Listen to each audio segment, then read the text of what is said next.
Ha? Bakit? Ay, magkano? Wala kang dala dyan? Ha? Wala ba? Wala ka talagang pera dyan? Wala po yun. Buti na lang may 200 daw dito. Tumuso.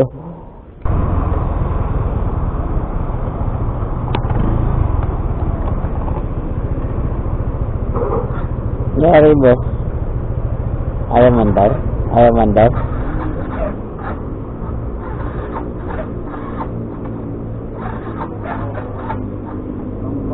Walang gas? Ayun lang.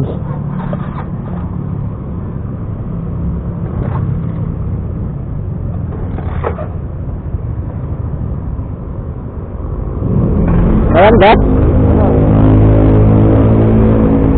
Walang. Saan ka ba uwi? Ay, dyan sa may ano, dyan sa... Wala telepon.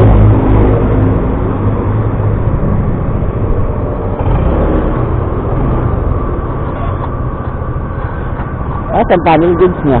Ha? Wala yata, sa gabi. Oh, naka ano? Walang gas yan.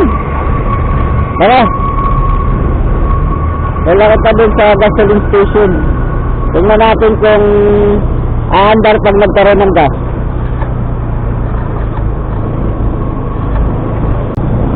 Eh, diretso.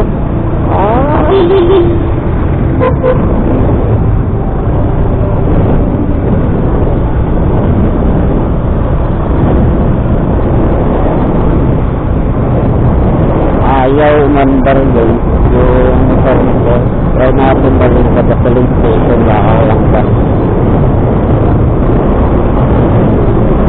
Ayun tayo natin isang nakapagsagat nito. Hindi pa rin umandar. Nakakot problema hindi gasoline ang gasoline.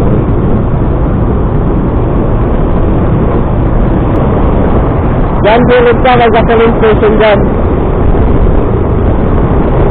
I shall get yan.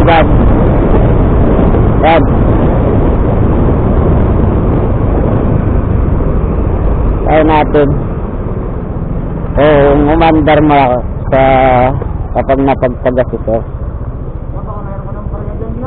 Ha? Bakit? Ayun lang. Kahit magkano wala kang dala dyan? Ha? Antay tayo dyan. Ay mga kargaan boss, 1 litro lang.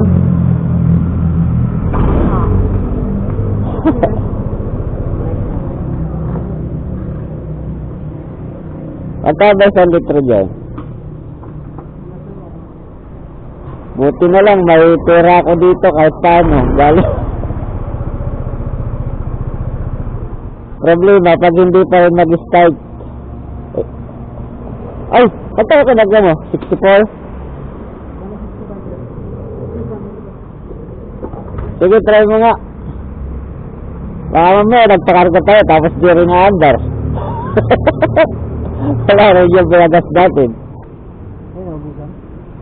Nabusan yata kasi ayaw mandar eh. Wala natin guys. Wala ka talagang pera dyan? Wala po yun.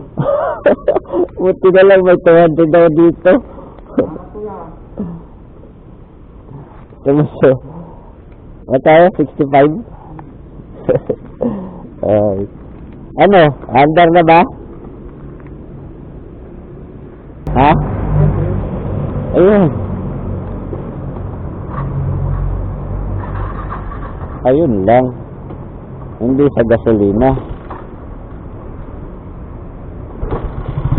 Okay. Salamat po yan. Sige, ingat. Salamat yan. Sa'yo na yung resibo mo. Salamat po yan. Ano po pangalan nyo? Ha? Ano po pangalan nyo? GB. Kaso lang... Salamat po yan. Sige. Ingat. Buti na daanan ko. Ang totolak. Sabi niya, parang wala daw gasolina. So siguro hindi siya nagpagasolina kasi wala talagang pera. Sabi ko tara, dalhin kita gasolinahan. Di, tinala ko. Yun lang ang pera. Talaga magagasolina. Okay lang. Dapat nakaano tayo, tulong na. Yun din naman yung gusto natin. Pero, siyempre, sakto lang talaga na may deliver ako ganina dun, cash. Ako nga, muntik na rin ako maubusan ng gasolina eh. Kasi lang, na kaya pa ng motor ko. Tapos pagbalik ko dito, galing ako Tondo. Pagas ako sa Pedro Hill, di, papunta ko rito. Nadaanan ko naman yun. Tapos nakita ko parang nagtutulak si Sir or ayaw mandar yung motor niya. Tinanong ko kung ang problema. Sabi niya, parang walang gasolina yata eh. Ayun na. Eh sige, tala kita sa gasoline station. Pero wala kang sinabi na ako magpapagas na. Siyempre, wag ko dito. Walang pera. Wala lang. Buti umandar yung motor niya. Ayun boss, thank you.